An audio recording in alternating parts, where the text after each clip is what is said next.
What's up, guys? Today we're going to be driving the 2024 Lexus RX350. This is going to be my first impressions of the all-new Lexus that just came out. I currently own a 2012 Lexus RX350, and this is just a loaner car I got from the local Lexus dealer here in Iowa. Be driving this for a couple of days. Wanted to share with you guys how it drives and kind of quirks and the features. And yeah, with that being said, let's go ahead and take it for a drive. The shifter on this car is new. I think Lexus and Toyotas are kind of going with this new design, which I think is intuitive to use. My only issue with it is park is not what you think it is. Park is actually a button that you need to like click right here. So that's kind of annoying. But other than that, reverse, neutral, drive, they're kind of similar direction, and then you can do M for manual adjustment. Camera on the touchpad is actually pretty good quality. It's got a nice 360 camera as well as the back camera.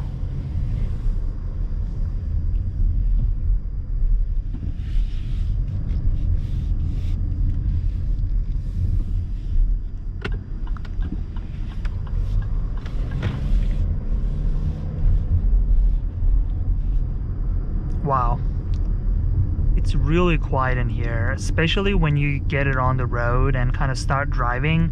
You realize how isolated the cabin is. Lexus decided to kill V6 on RXs, so that's kind of a bummer. I'm personally a huge fan of naturally aspirated engines.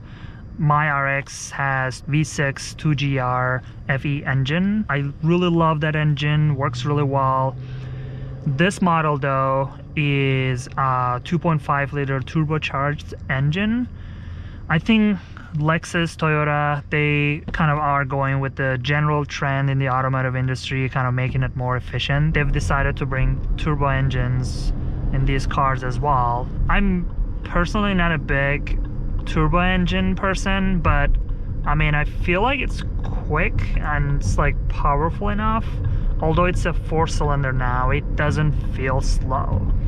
Now, it also doesn't feel like it's a fast car by any means, but I feel like those who drive RXs, they're not really into sportiness or kind of speed. They're more into comfort and kind of world. And I mean, acceleration is pretty good. As soon as you kind of floor, the turbo engine kicks in and kind of supports it. Yeah, it's fast. Yeah, it's good, it's fast. I think it's comfortable, kind of what you would expect from Lexus and RX in particular. Had a chance to kind of play with the technology on this a little bit. It's got the adaptive cruise control with lane departure support, which works pretty well. You can kind of set it up at any speed and then it'll steer it for you, but you need to keep your hands on it still. So it's by no means Tesla level driving, but it definitely helps, especially in sort of traffic.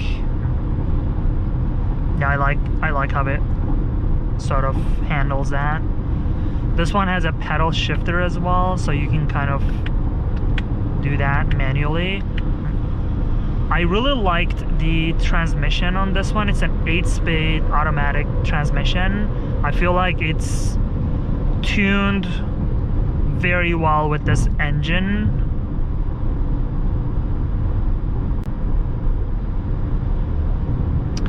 One thing I should probably mention, the seats are really comfortable. Like compared to my RX from 12 years ago, I can tell they've definitely refined the comfort situation. The back support is perfect. It almost feels like a business class seat. I checked the fuel economy earlier.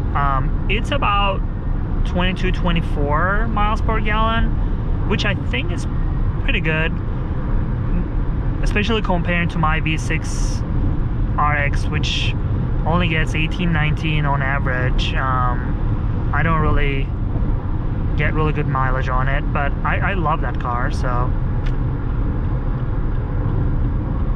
the infotainment system doesn't really have a lot of options. It has drive mode, normal, sport, eco. If you click sport, you'll realize the gauge cluster changes a bit, the colors change. It's like it gets a little bit more sportier, but I did not feel a drastic change.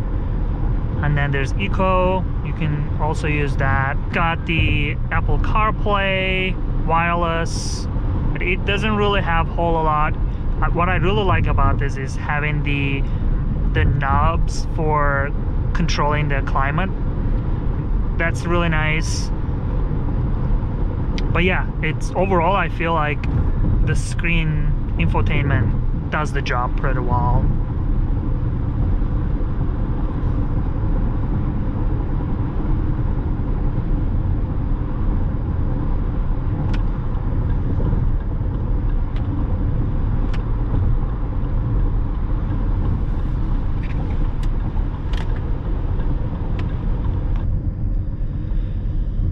Now the brakes are really soft and comfortable. I feel like it's perfect amount of braking.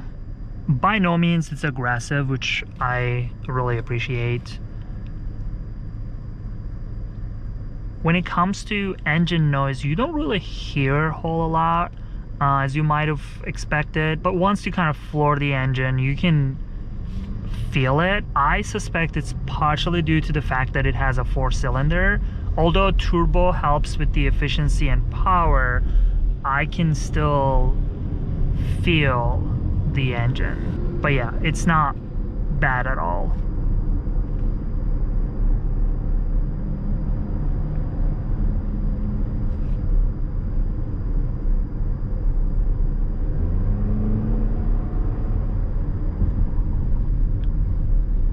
As someone who has an older RX, does it worth upgrading? I'm perfectly happy with my older RX for now.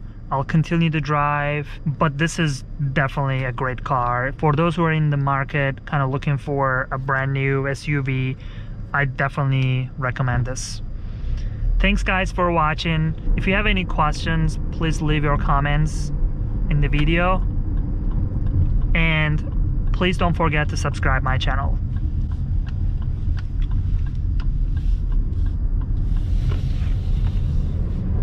Woohoo!